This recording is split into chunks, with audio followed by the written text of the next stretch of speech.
It is important to keep certain things in mind before buying a smartphone.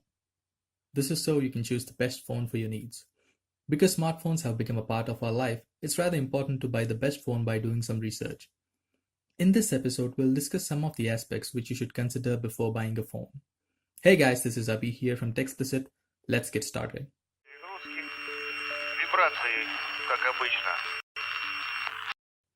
Let's start off with the operating system. If you're in a dilemma to decide iOS or Android, here are some of the thoughts regarding them. iOS is really easy to use, and if you want to use the latest apps as soon as they're released, then probably iOS is the pick for you.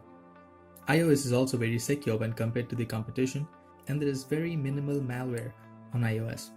However, with the Android OS, you have a lot of hardware choices and more control over your user experience.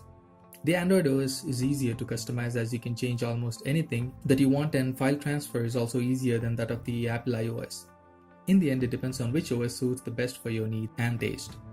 Next up, screen size. Smartphones with 5-inch or below screen is the best if you want a single-handed usage. With a 5-inch screen size, it's really convenient to quickly perform tasks on the phone, as all the corners of the screen would be easily accessible. On the other hand, if you want to watch a lot of videos on your phone or play a lot of games, phones with a 5.5-inch screen or above can provide a best experience in terms of screen quality. AMOLED screens have been proven to be better than LCD screens. So depending upon your requirement, you can choose the kind of screen you want. Coming to the camera. Camera is one of the most important aspects to consider before buying a phone. When buying a smartphone, consider the camera specs like megapixels, aperture, which is lower the better, and if it is within your budget, try to get a phone with optical image stabilization. The budget segment phones like the Moto G4 Plus, it really has a good camera. Flagships like Galaxy S7 or iPhone 7 Plus have the best cameras on any mobile till date. So depending upon your requirement and the budget, there are a variety of cameras which you get on smartphones these days. Next up, RAM and processor. For people with a minimal usage, the budget segment smartphones with processors like the Snapdragon 625 does a really good job in terms of day-to-day usage, gaming, etc.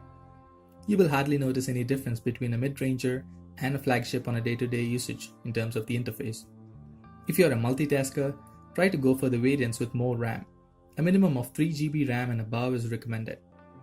For users with heavy usage, try go for a processor that is powerful. If the budget allows, you can opt for processors like the Snapdragon 820 or the 821, which are proven to be some of the best processors lately.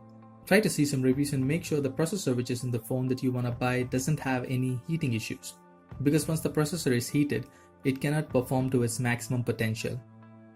Alright, moving on, battery life.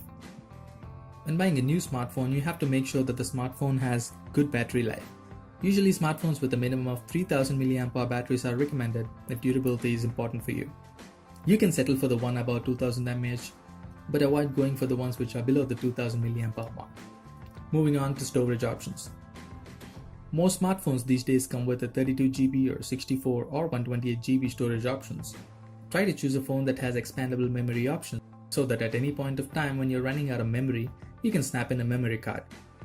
If the phone you want to buy does not provide an option to expand the storage, buy a variant that has more internal memory, so you always have some memory to fill in. So these are some of the important aspects that you should be considering before buying the phone.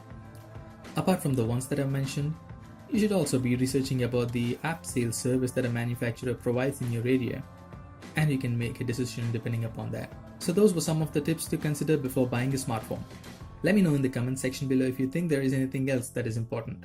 Like the video if you found it helpful, share, and consider subscribing, it definitely helps. This is Abhishek signing off. See you in the next one. Bye.